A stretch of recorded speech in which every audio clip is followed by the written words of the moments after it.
Mapagpalang umaga sa lahat. Welcome sa ating Sunday online worship service. The Life Giver Christian Family Ministries Incorporated is a Christ-centered, Bible-based, family-oriented community of believers. Worship with us online every Sunday 9 a.m. Sundan ang Facebook page LCFM Church Org para sa iba pa nating church activities and updates. Huwag nating kalimutan magpalakasan, magpanalanginan at mag-aral ng salita ng Diyos. Attend your life groups via online, through Zoom or Messenger. Contact your life group leaders for arrangements. God loves a cheerful giver. For your tithes and offerings, you may deposit via BDO or GCash to this account. Oops! Have a break! Midweek kantahan, panalanginan at pakikinig ng mensahe ng Diyos tuwing Wednesday, 8 p.m. Sana Friday na! Sa mga nagtatrabaho, ito ang madalas na nasasabi. Ito ay buhat na rin ng pagod sa weekday work at hassle sa biyahe papunta at pauwi ngayong quarantine. Kaya para tayo ay magpalakasan, manalangin at matuto, we invite all young adults to TGIF night, o thank God, it's Friday night, via FB Live or Zoom conference sa mga schedule na nakalista. Join the Lightline YAFB page to follow the updates. Tiwala lang! Sa kabi-kabilang mga issues ng buhay, ang hirap basta na lang magtiwala. Lalo pa ang daming fake news na umiikot sa social media. Kaya pa ba nating magtiwala? Yan ang tanong.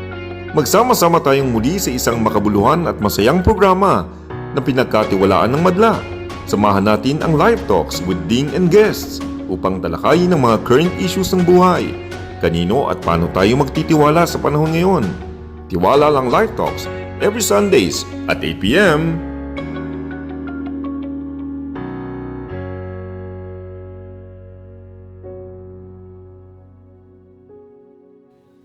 Magandang umaga po sa ating lahat. Tunay po na napakabuti ng Panginoon. Binigay niya ang kanyang kasulatan upang ating maging gabay. Basahin po natin ang unang Juan 5:11 and 12. At ito ang patotoo, binigyan tayo ng Diyos ng buhay na walang hanggan. At ang buhay na ito ay nasa kanyang anak. Ang sino mang kinaroroonan ng anak ay may buhay. Ang sino mang hindi kinaroroonan ng anak ng Diyos ay walang buhay. Purihin natin ang Diyos na sa pamagitan ng kanyang anak na si Jesucristo ay mayroon tayong buhay na walang hanggan. Ngayon po ay ating ipanalangin ang ating bansa at ang ating iglesia. Tayo po ay manalangin.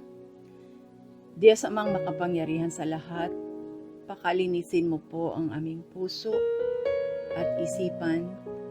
Patawarin mo po kami kung mayroon kaming naisip, nasabi, o nagawa na mga bagay na laban sa iyong kalooban. Inilalapit po namin sa inyo ang aming bansang Pilipinas, na ngayon ay dumaranas ng pandemya. Kayo po ang mag-iingat sa aming mga medical frontliners, health workers, at ibang pang mga frontliners, Panginoon, na gumagawa ng kani-kanilang trabaho upang makatulong, lalo na sa mga naapektuhan ng mga pandemyang ito. Dalangin po namin na palakasin niyo po ang kanilang mga pangangatawan, kaisipan, at ang pagtitiwala sa iyong pag-ibig at kapangyarihan, natutugon sa kanilang pang-araw-araw na pangangailangan. Pagalingin niyo po ang aming mga kababayan na naapektuhan ng coronavirus at iba pang mga karamdaman. Doon naman po sa mga kababayan namin na naapektuhan ng mga kalamidad katulad ng bagyo, baha, lindol at iba pa. Dalangin po namin ang iyong proteksyon at probisyon para sa kanilang mga pangangailangan. Inilalapit din po namin sa inyo ang aming pamahalaan mula po sa aming Pangulo ng Bansa hanggang sa tagapamahala ng aming mga barangay, na magkaroon po sila ng patuloy na pagmamahal at sinseridad sa paglilingkod sa bayan. Ang aming pong mga legislative at judiciary na sangay ng pamahalaan, magkaroon po ng tamang hustisya sa mga issues na pinag-uusapan at maisantabi nila ang mga personal na interes. Kayo po ang gumawa sa aming pamahalaan, Panginoon. Ganon din po, Panginoon, ang mga problema ng aming lipunan, ang drug addiction, ang corruption, ang terrorism, at ang ekonomiya, at iba pang mga problema ng lipunan. Nilalapit po namin sa inyo na sa iyong biyaya, masolusyonan po ang mga ito sa pagtutulungan ng pamahalaan at ng mga mamamayan. Pagkaisahin niyo po kami, Panginoon, sa mga pagsusolve ng mga problemang ito. Alam po namin hindi madali, pero sa iyong biyaya, Panginoon, alam namin na may katugunan ito. Aming Diyos, sa lahat po ng ito, ikaw lang ang aming pag-asa. Nawa ang bawat tao sa pamahalaan at mamamayan ay makaunawa ng iyong ebanghelyo.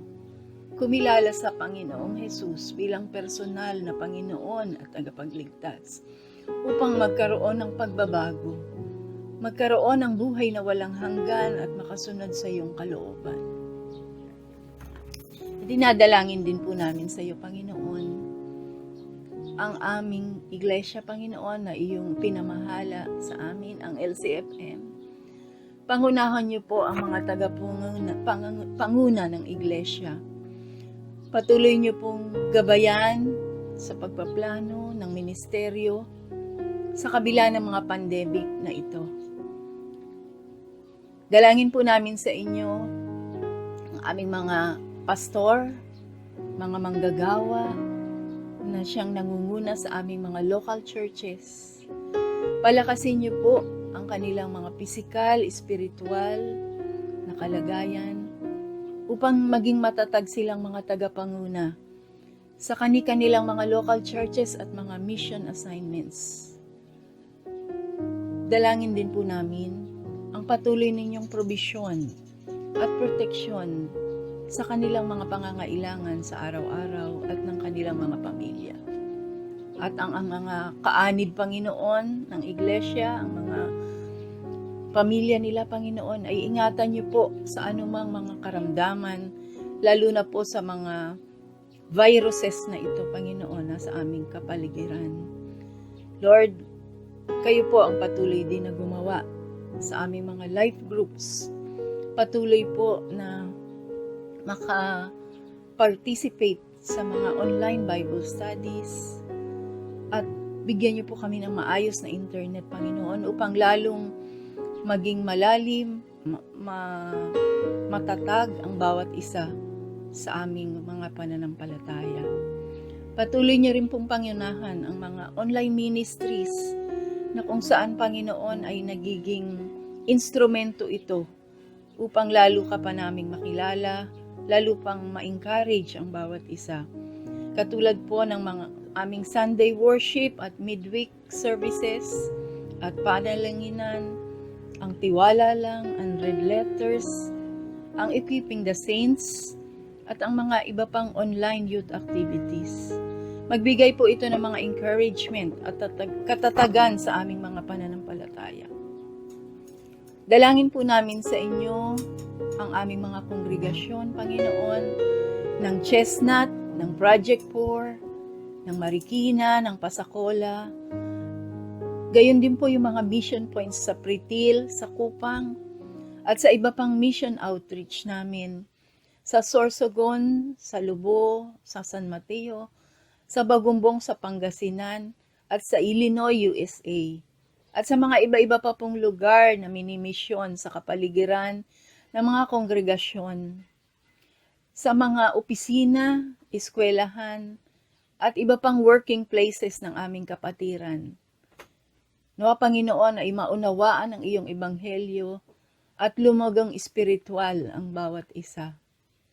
Kayo po ang gumawa at gumabay sa bawat isa na makapag-participate sa mga life groups sa iba't ibang online na pamamaraan. At dalangin din po namin sa inyo, Panginoon, na maranasan namin ang iyong paggawa, ang paggawa ng iyong banal na Espiritu, na siyang magtutulak sa amin sa pananalangin at pag-aaral ng iyong mga banal na kasulatan. Tulungan mo rin po na ma-share namin ito, ang iyong ebanghelyo sa ibang tao, Panginoon, lalo na po sa mga nangangailangan. Nawa po, Panginoon, patuloy naming maranasan ang inyong biyaya, patnubay, proteksyon at probisyon sa lahat ng sitwasyon. Sinabi mo po sa iyong salita, whatever you ask in prayer, believe that you have received it and it will be yours. Tunay nga po, Panginoon, na nalalaman mo ang nilalaman ng aming puso. Ang aming mga kahilingang ito, Panginoon, ay aming pinagtitiwala sa inyo. Ito po ang aming dalangin na may pagpapasalamat sa makapangyarihang pangalan ng aming Panginoong Hesus. Amen at amen. Ngayon po ay sama-sama nating sambahin patuloy ang ating Panginoon sa pamagitan ng mga papuring awit at pag-aaral ng kanyang banal na salita.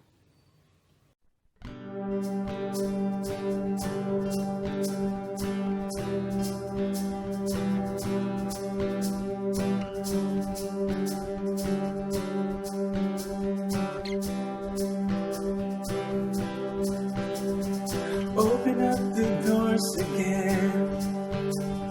Let the King of Glory in.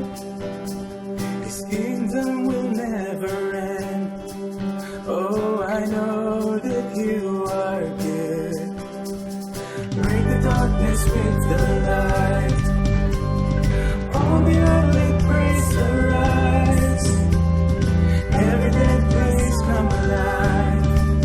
Oh, I know that you are good. I know that you are good. You will have my hallelujah. You are Lord, the highest name, and all to you I surrender. Every breath I take, make my life your praise.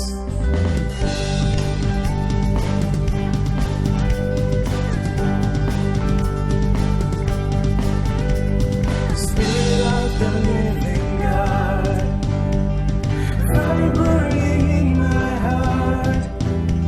I'm wide awake to who you are. Oh, I know that you are good. I know that you are good.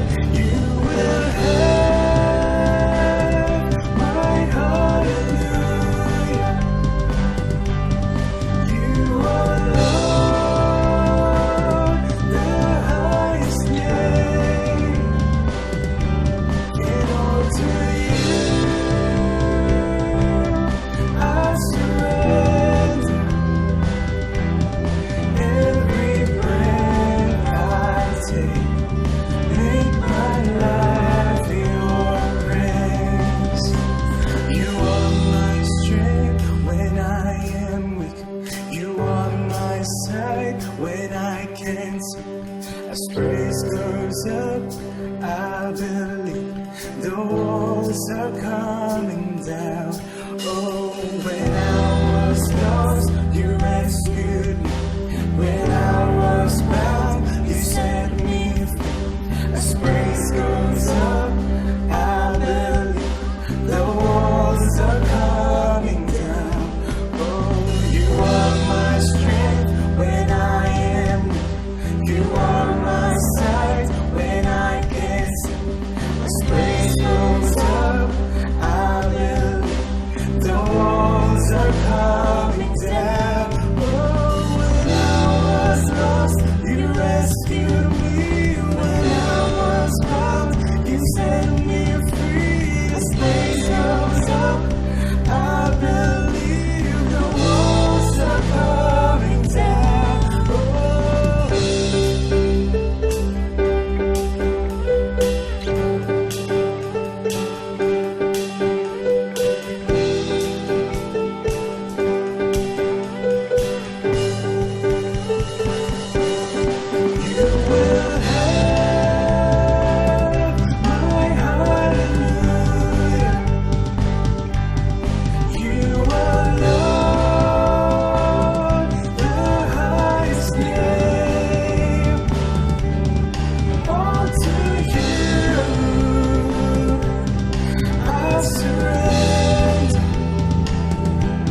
Who compares to you?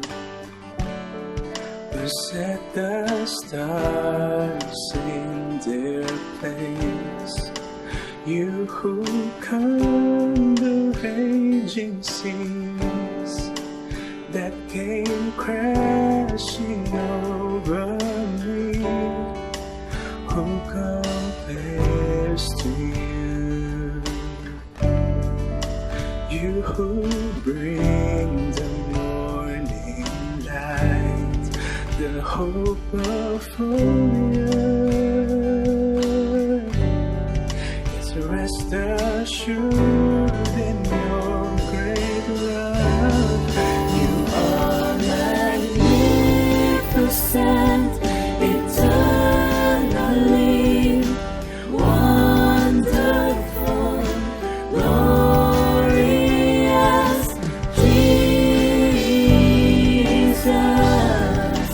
No one ever will compare to you, Jesus.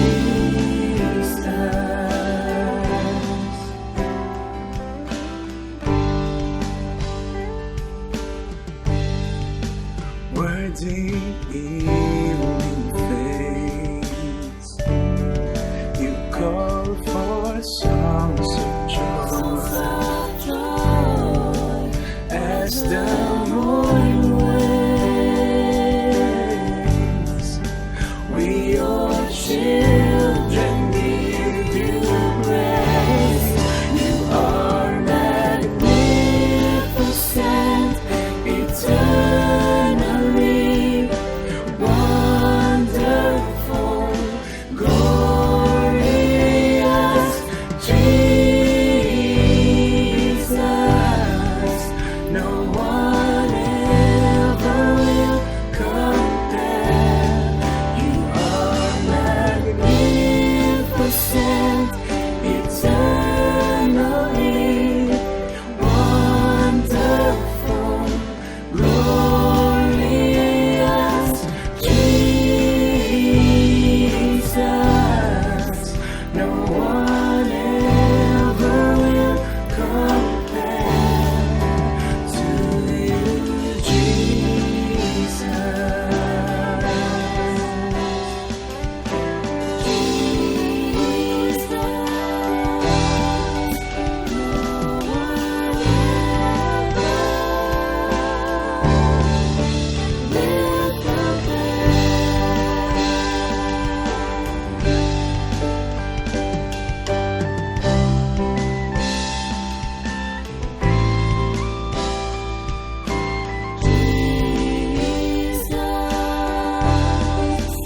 No one ever will compare.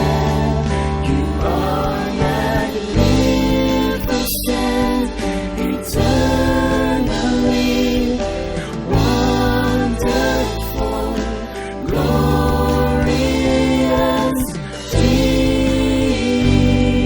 Jesus. No one ever will compare. You are magnificent, eternally wonderful, glorious Jesus. No one ever will compare to you, Jesus. No one ever will compare to you, Jesus.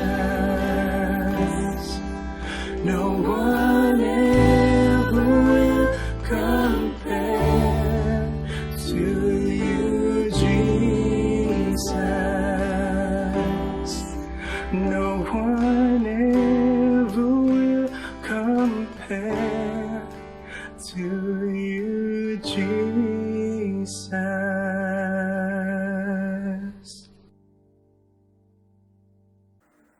Good morning! Welcome po dito sa online service ng LCFM Church. Ako po si Pastor Ray Mueca tayo po ay muling sasamba sa Panginoon through digital platform. Our November theme is Certainty in Uncertain Times. Welcome din po sa mga first-timer na ngayon lang nanood ng ating service. Kami po ay nagagalak na makasama po kayo. Kung naghahanap po kayo ng kapamilya, kayo po ay most welcome dito sa aming church. Ang Life Giver Christian Family Ministry ay family-oriented church. Salamat po sa mga kapatid na nag-invite sa inyo na manood ng ating service. Salamat po at kayo'y kasama namin ngayon at dalangin namin na lagi namin kayong makasamang manood at sumama sa aming online ministry dito po sa LCFM. Bago po tayo magpatuloy, nais ko pong kayong anyayahan na tayo po ay manalangin. Lumapit po tayo sa ating Panginoon na may pagpapakumbaba through prayer. Tayo po ay manalangin. Dakila at mapagpalang Diyos, kami po'y nagpupuri po sa inyo sa umagang ito. Salamat po, Panginoon, sa inyong kadakilaan, sa lahat po ng inyong pagpapala. Dalangin po namin, O Diyos, sa umagang ito, muli naming tanggapin ang iyong biyaya, ang iyong pagpapala na inilaan mo na sa bawat isa sa amin sa pamamagitan ng pakikinig ng iyong mga salita. At nawa, O Diyos, kayo ang mabigyan ng kalulahatian at kapurihan sa aming gawain sa umagang ito. Lahat po ng aking sasabihin naming Ama, kayo nawa ang siyang mabigyan ng pagsamba at pagpupuri. Salamat po, nawa patuloy ang pagpapala sa mga taong makarinig ng iyong salita. Sa gabay po ng Espiritu, ito pong aming dalangin sa pangalan po ni Jesus. Amen. Amen. Ulitin ko po ang atin pong tema sa buwan po ng Nobyembre ay Certainty in Uncertain Times. Alam ko po marami na ang naiinip sa inyo. Marami na ang nadidepress dahil sa ating kalagayang hindi normal. Walang katiyakan ng bukas. Hindi ka sigurado na hindi ka magkakasakit. Hindi ka rin sigurado na lagi kang may trabaho. Hindi ka rin sigurado na laging okay ang iyong negosyo. At marami pang bagay ang walang katiyakan. May tanong po ako sa inyo. Sa mga balita na nakikita, napapakinggan, napapanood, ano po ang sentro ng balita sa kasalukuyan? Tungkol pa rin po sa COVID-19. Mayroon na bang balita na tumitiyak kung kailan mawawala ang virus? Siguro po ang sagot nyo, wala. Kaya po napakaganda ng ating aralin sa umagang ito na talaga pong may magandang mensahe sa katiyakan ang ating tatalakayin. Kahit na po napapaligiran tayo ng mga pangyayari at sitwasyon sa buhay na walang katiyakan, meron pa rin po tayong mapanghahawakan na hindi tayo mabibigo. Ang title po ng ating sermon ngayon ay Buhay na Walang Hanggan kay Kristo o Eternal Life with Christ. Napakaganda po sapagkat ang buhay sa ating Panginoon Jesucristo ay tiyak, sabi po ng banal na kasulatan, at pwede po natin itong panghawakan. Ano ba itong eternal life? Ang eternal life ay isang free gift of God to those who believe in Jesus Christ. Eternal life begins when we put our faith in Jesus. As a believers in Christ, eternal life continues with God after physical death. Eternal life is the quality of life that results when we know Jesus Christ by experience with relationship with Him. Kaya po napakaganda. Ang ibig sabihin ng eternal life ay buhay na kasama ang Panginoong Jesucristo o ang Diyos magpakailan paman. Ang topic po na ito ay maraming beses nang narinig ng mga tao, Kristiyano man o hindi. Ang sabi ng iba marahil ay paulit-ulit na lang, puro na lang salvation, puro eternal life ang lesson. Pero alam niyo po, naniniwala po ako sa kasabihang repetition brings retention. Maaari pong paulit-ulit ang mga pinag-uusapan sa Bible, pero paulit-ulit din na nakakalimutan ng marami ang mensahe ng Panginoon sa kanila. I hope na marami rin ngayon ang kasama natin na ngayon lang po natin, ngayon lang nila mapapakinggan ang ganitong usapin sa pamamagitan po ng sermon. Eternal life with Christ. Ang reaksyon ng iba, nako, alam na namin yan. Nako, nakakasawa na. Nako, nakakaantok yan. Kaya po ako ay dumadalangin na nawa ay kumapit kayo sa inyong mga upuan. Baka kayo mahulog. At pakiusap ko ay ituwid ninyo ang inyong mga katawan sa pagkakaupo. Gaya ng nasa loob po kayo ng bahay panambahan. Bakit po? Sapagkat ang atin pong ginagawa ay tunay na pagsamba. Hindi po ito practice o ginagawa lang natin dahil kailangan. Kaya kung ang iba sa inyo ay nakahiga, nakasalampak, o kung ano man ang inyong posisyon, inaanyayahan ko po kayo na maging maayos sa ating gagawing pagsamba. Hindi po natin masasabi na walang nakakakita sa inyo o walang nakakakita ang ibang tao. Ngunit alalahanin po natin, kaya po tayo naririto ngayon sama-sama ay upang bigyang papuri po ang ating Panginoong Diyos. Ang Diyos na makapangyarihan sa lahat na nakakakita sa atin at sa Panginoong Hesus na nagbigay ng kanyang buhay at tayo ay tinubos sa tiyak na kapahamakan sa impyerno. Maaring may magsabi sa inyo na, bakit ako nakikialam kung ano ang ayos nyo sa pagsamba? Inasa bahay lang naman ako. Nais ko rin po na dapat alam natin, hindi po tao ang ating kaharap o sinasamba, kundi ang kataas-taasang Diyos na siyang lumikha sa atin.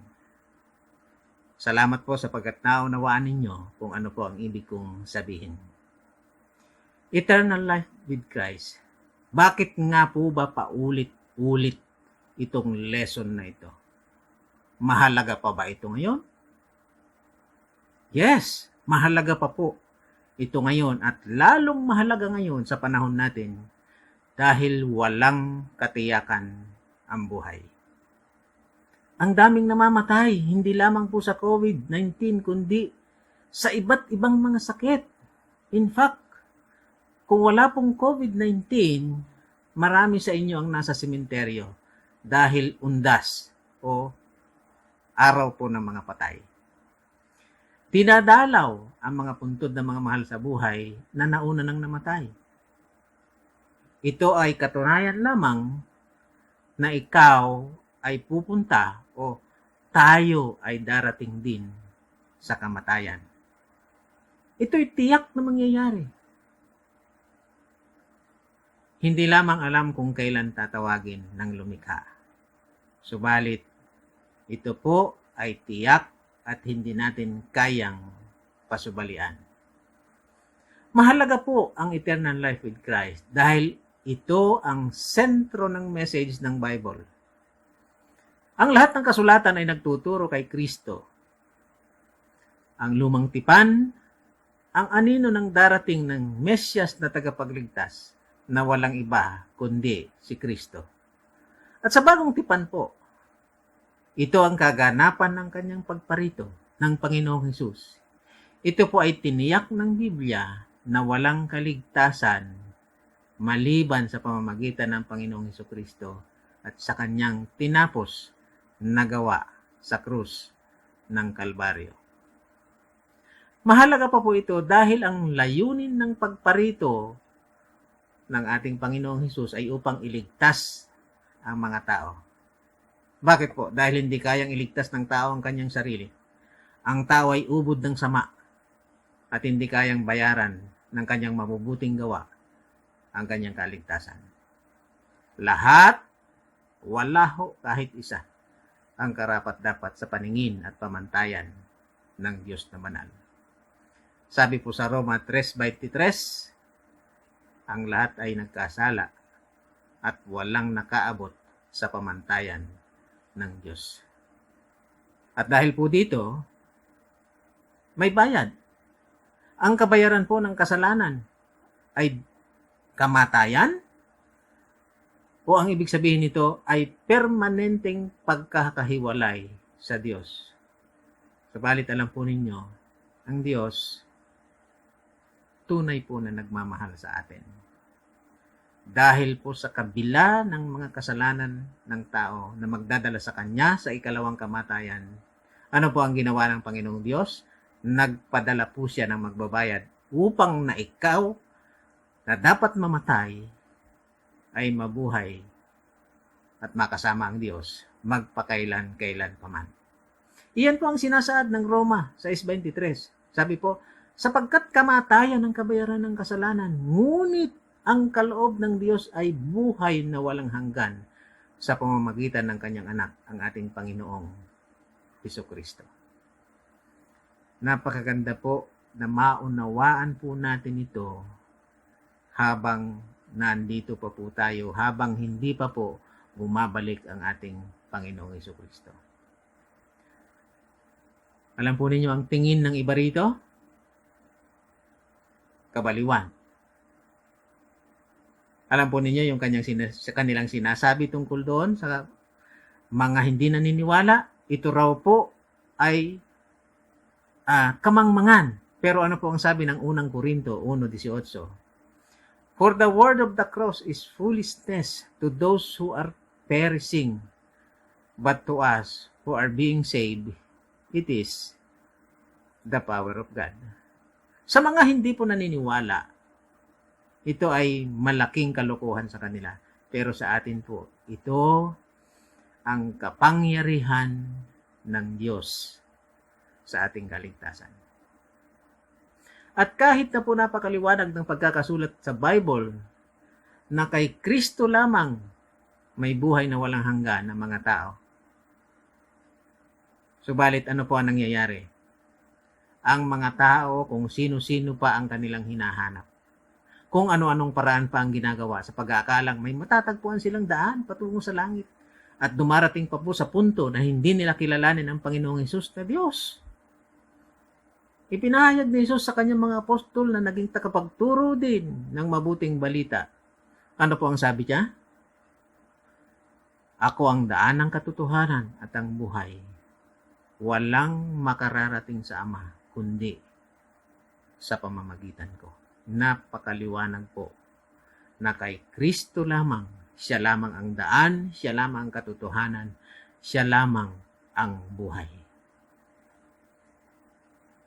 At hanggang ngayon, mga kapatid ko, yan ang isinisigaw ng mga tagapagturo ng mabuting balita na may buhay sa Panginoong Hesus, buhay na walang hanggan. Kaya po sa ating lesson, ay ang Diyos na mismo ang nagsasabi at nagbibigay ng kanyang testimony na may buhay na walang hanggan sa kanyang anak, ang Panginoong Hesukristo. Sa 1 John 5:11 and 12, ito po yung ating lesson na pag-aaralan po ngayong umagang ito, na may pamagat na Eternal Life with Christ. Ang sabi po sa 1 John 5:11 to 12, and this is the testimony, God has given us eternal life, and this life in His Son. Whoever has the Son has life. Whoever does not have the Son of God does not have life. Napakaliwanag po na dito sa mga talatang ito, nagpapahayag po ito ng pagmamahal ng Diyos sa atin. Bakit ko po nasabing ito'y kapahayagan ng kanyang pagmamahal? Kasi po ang Diyos, siya mismo ang nagdedirect o siya mismo ang naglalapit sa atin sa Panginoong Jesucristo upang magkaroon tayo ng buhay na walang hanggan. Sabi po sa John 6:40, ang Panginoon mismo ang nagsabi rito, "For this is the will of my Father, that everyone who looks on the Son and believes in Him should have eternal life, and I will raise him up on the last day." Sabi po sa 43 ng John chapter 6, "Stop grumbling among yourself," Jesus answered. "No one can come to me unless the Father sent me draws them, and I will raise them up at the last day." Ang Ama po ang nagdadala sa atin sa Panginoong Jesucristo upang kilalanin siya, pagtiwalaan siya ng ating buhay, upang magkaroon po tayo ng buhay na walang hanggan. Napakaganda po. Nawa ay maunawaan po natin ang mga aral na ito na tayo po ay dinadala ng Ama sa ating Panginoong Jesucristo upang bigyan tayo ng buhay na walang hanggan. Ito po ang testimony ng Diyos. The testimony is very important in revealing the truth. In previous verses, dito po sa chapter 5, bago po ang 11 and 12, the word testimony were continuously mentioned. Paulit-ulit po itong binabanggit sa mga talatang kasunod ng talatang 11 and 12. Ano po ang gustong sabihin dito ng Diyos? It is imperative that the Lord wanted to give emphasis of what He is telling. Gusto po niyang bigyan ng diin, ipaliwanag ng husto yung kanyang testimonya. At dito nga po sa ating lesson, sa verse 11 and 12, nakita po natin na ang Diyos ay nagtetestify tungkol sa buhay. Not just life, o hindi lamang ito buhay, kundi ito po'y buhay na walang hanggan. At ito pong testimonya na ito ay tiyak. Ano po ba yung testimony ng ating Panginoong Diyos? That God has given us eternal life. Ito po ang sinasaad ng verse 11a. And this is the testimony. Ang sabi niya, God has given us eternal life. Ito po ay isang mabigat na testimony ng Diyos at wala hong pwedeng itapat. Kahit sino paman, kahit ano paman, ay walang maaring bumali o bumaluktot sa testimonya ng Panginoong Diyos. Ito po ay sure, absolute, certain, undisputable.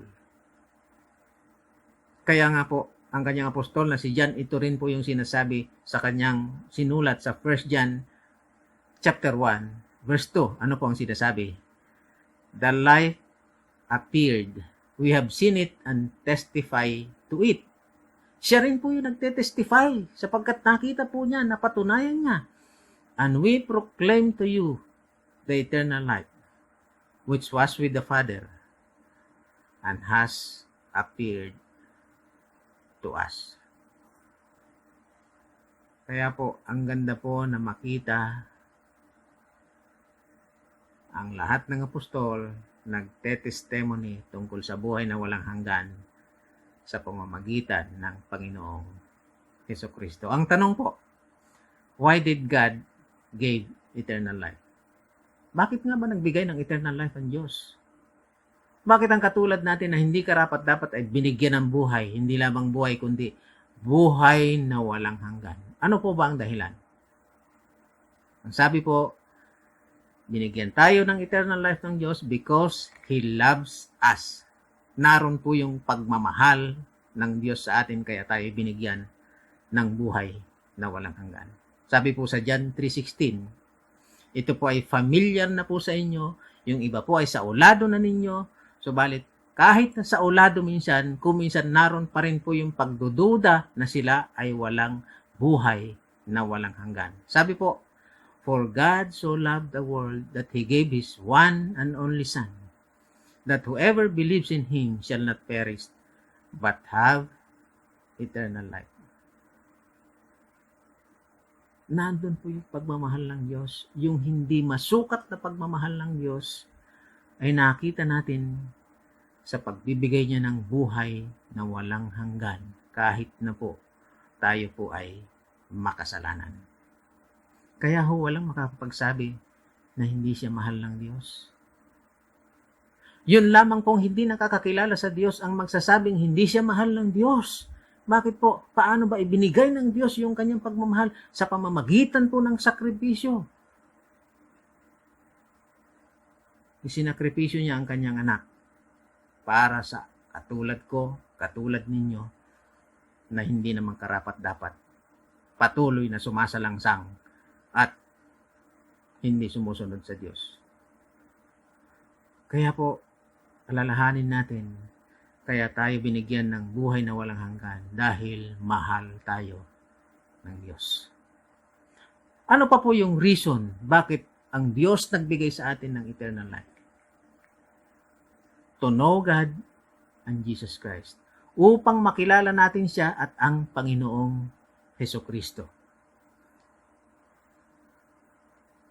Kaya tayo binigyan ng buhay na walang hanggan upang lubos nating maunawaan ng Diyos at ang ginawa ng Panginoong Hesukristo. Ang sabi po sa John 17:3, ito po yung panalangin ng Panginoong Hesukristo bago po siya ipako sa krus. Ang sabi po, "This is eternal life, that they may know you, the only true God, and Jesus Christ, whom you have sent."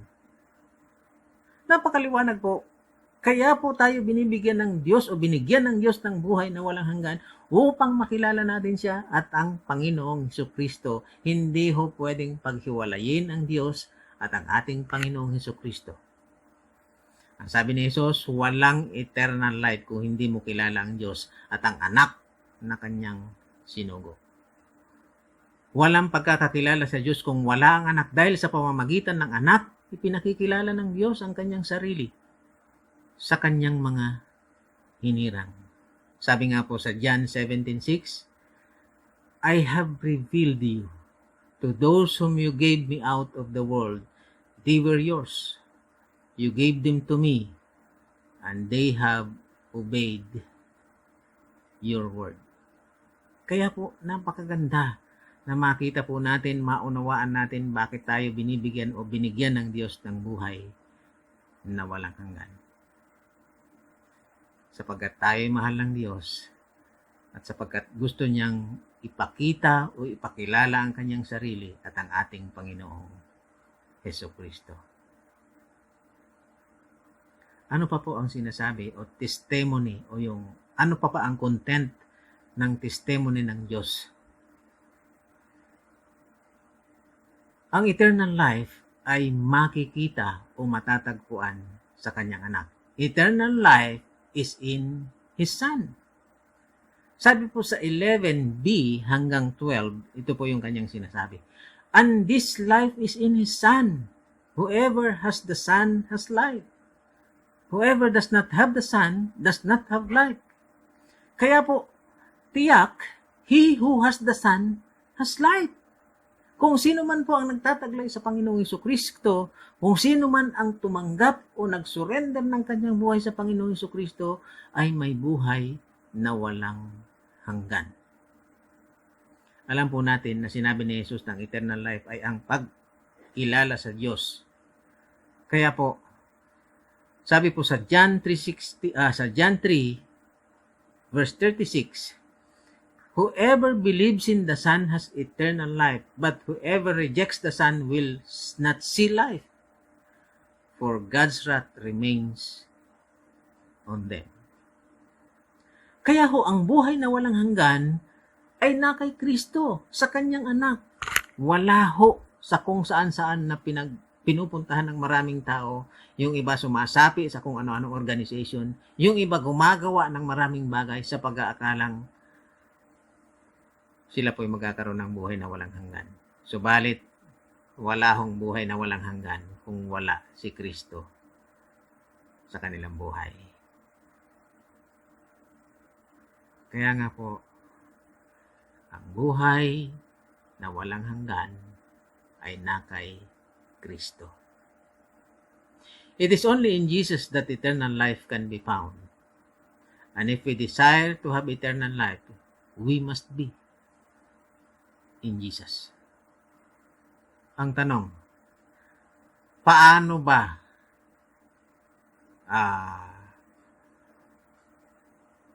papasok ang Diyos o ang Panginoong Hesus sa buhay natin? O paano ba tayo magkakaroon ng buhay sa anak? Sa pamamagitan po ng pananampalataya sa Kanya. Ito po ay binanggit sa John 3:16 ang sabi, whoever believes in Him should not perish but have eternal life. Napakaganda po na maintindihan natin kahit paulit-ulit po ito.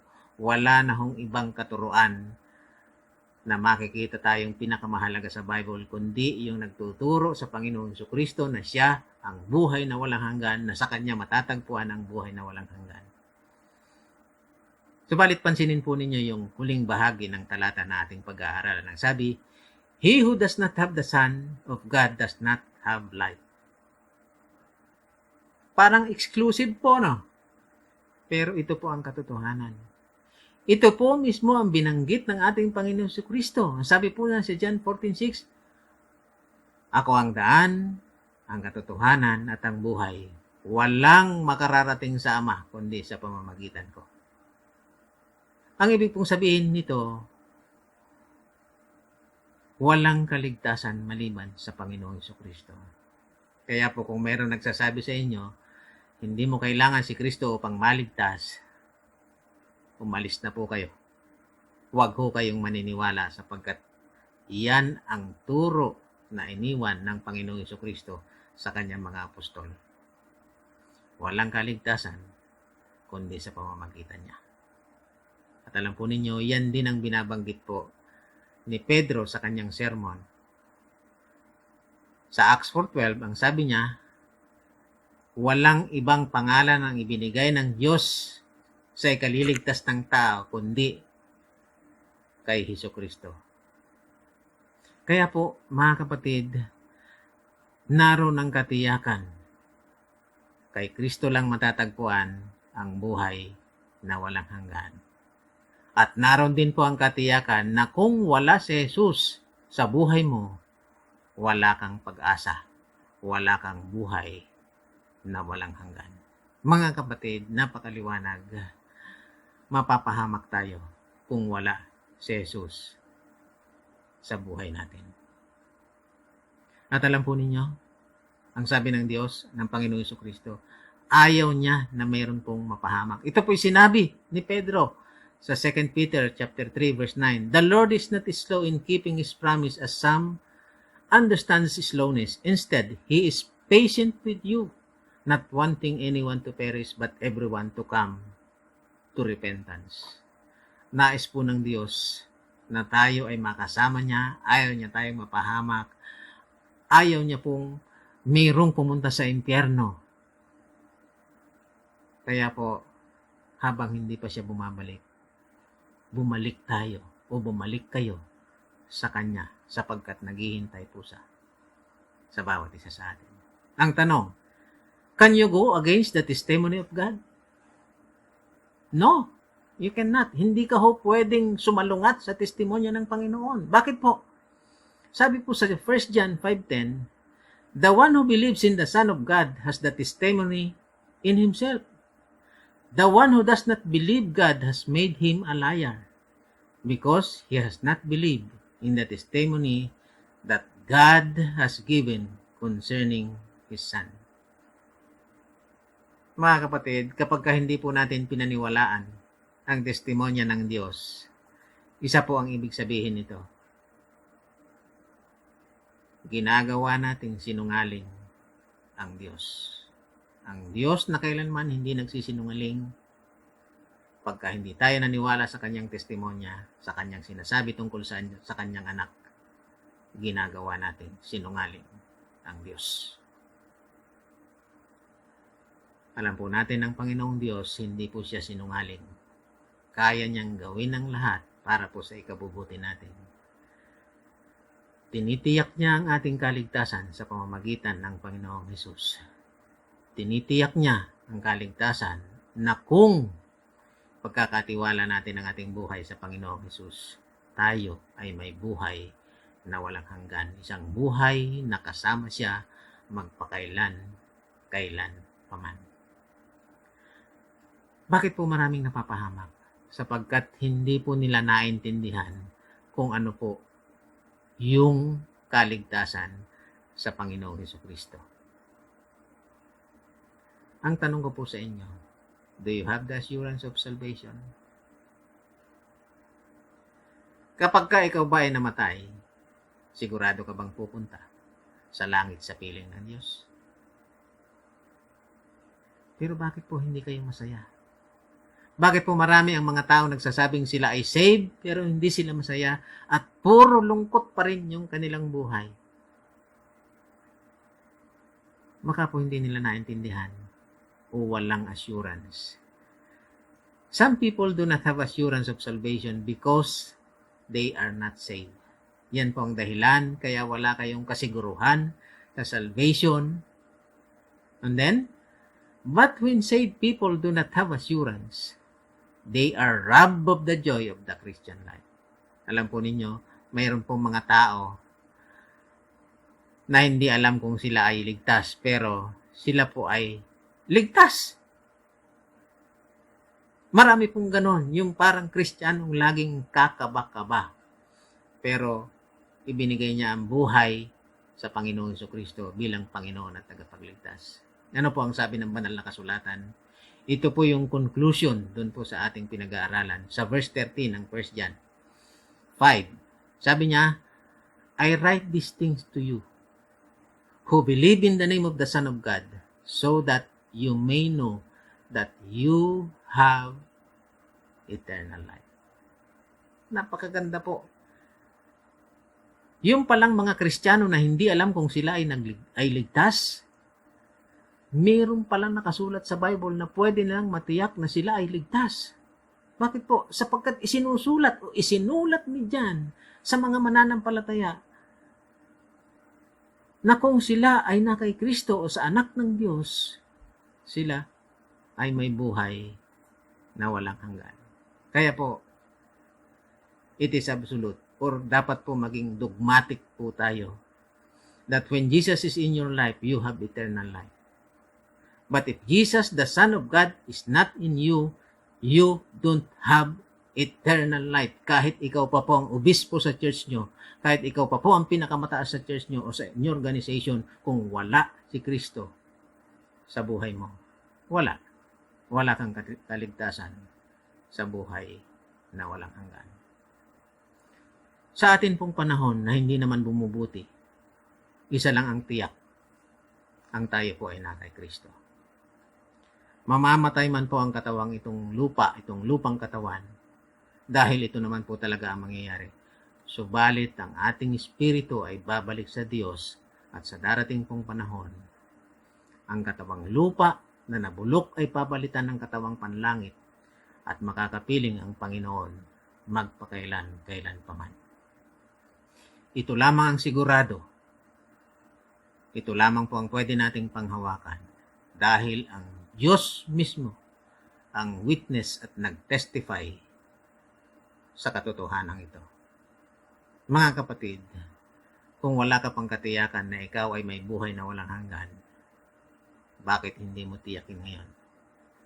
Habang may panahon, habang ang Panginoong Hesus ay hindi pa bumabalik, ito ang pagkakataon mo upang magsisi, manumbalik sa Kanya, tanggapin ang Panginoong Hesus bilang iyong Panginoon at tagapagligtas. Kagaya po ng sinabi sa 2 Peter 3:9, ayaw ni Lord na may mapapahamak, kaya naghihintay siya upang ikaw ay magsuko ng buhay mo sa Kanya, upang ikaw ay magsisi sa mga kasalanan mo. Ngayon na ang oras. Huwag po mamaya, huwag bukas, huwag sa isang araw o sa darating na panahon. Sabik na sabik si Lord na yakapin ka, bumalik sa Kanya, at tiyak maliligtas ka. Sa panahon po natin na very uncertain, meron pa pong tiyak, meron pa pong assurance.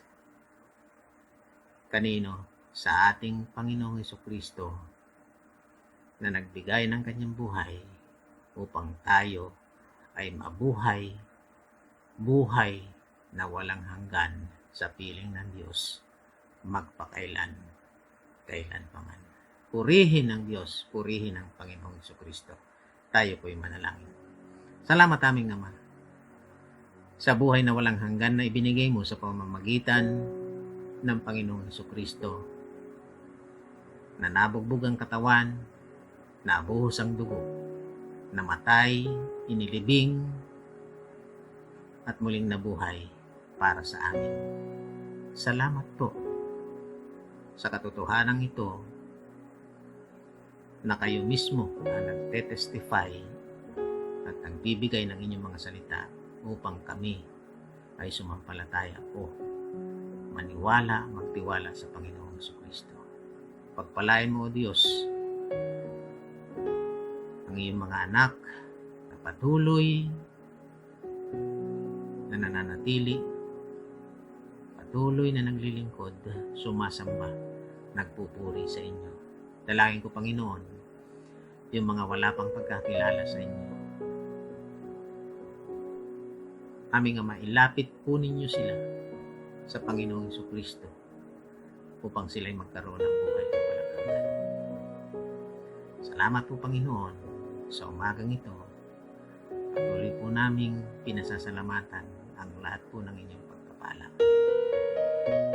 O Diyos, muli, sa iyo po ang pinakamataas na papuri at pagsamba. Sa pangalan po ni Jesus. Amen. Amen.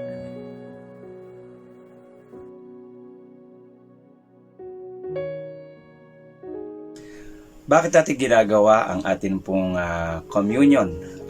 Ito po ay may mga ilang kadahilanan. Ang una ay inaalaala po natin yung nakaraan. Nakaraan na ang ating Panginoon Jesucristo ay namatay, nalibing at nabuhay. At yun po ang sinabi niya bago siya po mamatay, ikinumpara niya ang kanyang katawan na yun po ang kakainin ng mga disciples. At alam natin hindi po literal yon. Nang ibig sabihin, ang katawan ng ating Panginoon Jesucristo ay nabayubay, namatay para sa atin. Yun po ang atin dapat na alalahanin. Remember the past, na si Jesus Christ ay namatay dahil sa pag-ibig sa atin. Pero we have to remember the present. Ano po yon? Sa Korinto po ay mainam na lagi pong paulit-ulit na sinabi na alalahanin nyo ang inyong kapatid. We have to remember the present. Ang communion, ang isa po sa dahilan kaya po may communion, ay yung paggagalangan, pag-iibigan sa bawat isa. Kaya dun sa sinabi ni Pablo, hindi nyo iniintindi ang inyong mga kapatid, kayo ay merong selfish motive, kaya merong pong mga natutulog sa inyo. Alam niyo po kung ano ibig sabihin nun? Namatay. Na ang isa po sa dahilan ng hindi paggalang natin sa ating relasyon bilang mga magkakapatid ay isang hindi magandang gawain bilang mga magkakapatid. We have to remember our present situation. We have to love our fellow brethren. At yun po ang context na sinabi ng ating Panginoon na a new commandment that I give to you, that you love one another as I have loved you. That you also love one another. At we have to remember the future. Ano po yon? Alam niyo po, meron pong tinatawag din na tayo ay magkakasama-sama bilang bride ni Jesus Christ. And we have to remember the future. Na darating si Jesus Christ at tayo ay kukunin. Remember the past. Si Jesus Christ ay namatay para sa atin. Remember the present. Ang atin pong pagmamahalan bilang mga magkakapatid. At remember the future na si Jesus Christ ay babalik at tayo ay kukunin. Noong po sineselebrate ang unang communion na kasama ang ating Panginoong Kristo, ang sabi niya, narito ang kahawig ng aking katawan. Kanin niyo ito. Kanin niyo na po. Bilang pag-aalaala sa akin. At kinuha niya ang katas ng ubas at sinabi niya, narito ang kahawig ng aking katawan. Inumin niyo ito. Inumin niyo na. Bilang pag-aalaala sa akin. Tayo po'y manalangin. Salamat po sa iyong iniwan sa amin na mahalagang gawain ang communion. Now we have to remember the past na si Jesus ay umibig sa amin. Ibinigay ang kanyang buhay.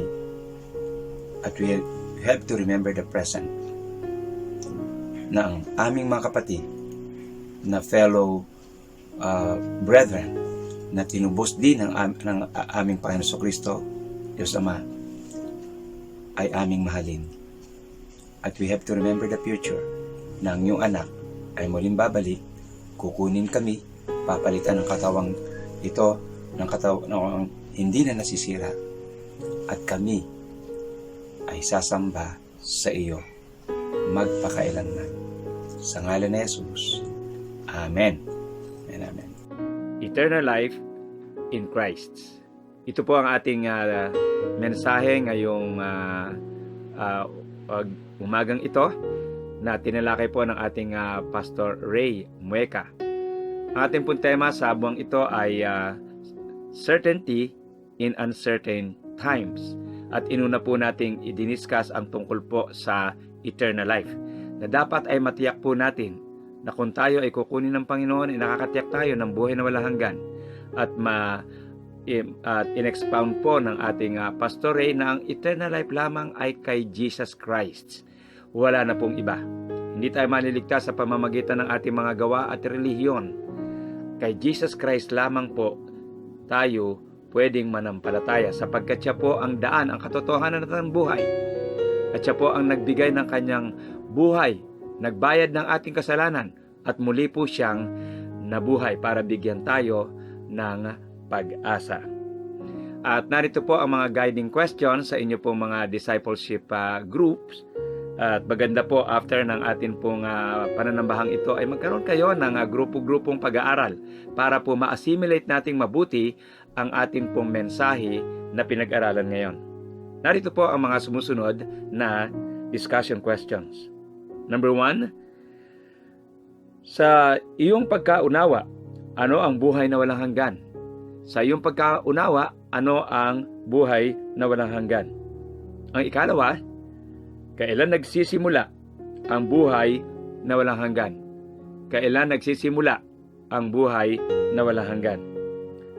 Ang ikatlo, pwede mo bang malaman ng isang tao kung siya ay may buhay na walang hanggan? Pwede bang malaman ng isang tao kung siya ay may buhay na walang hanggan?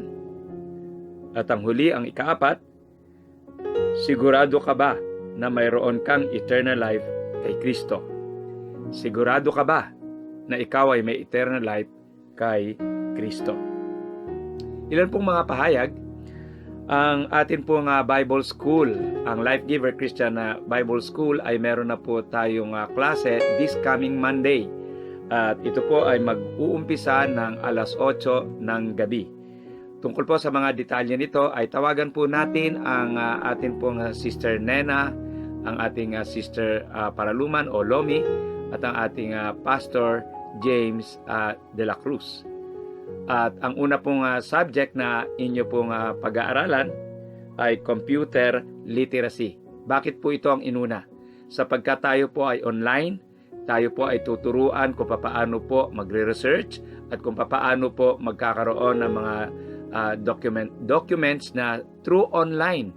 At ang inyo pong guro ay magbibigay ng napakagandang orientation tungkol dito. Kaya po kayo ay niig sa atin pong mga kinauukulan.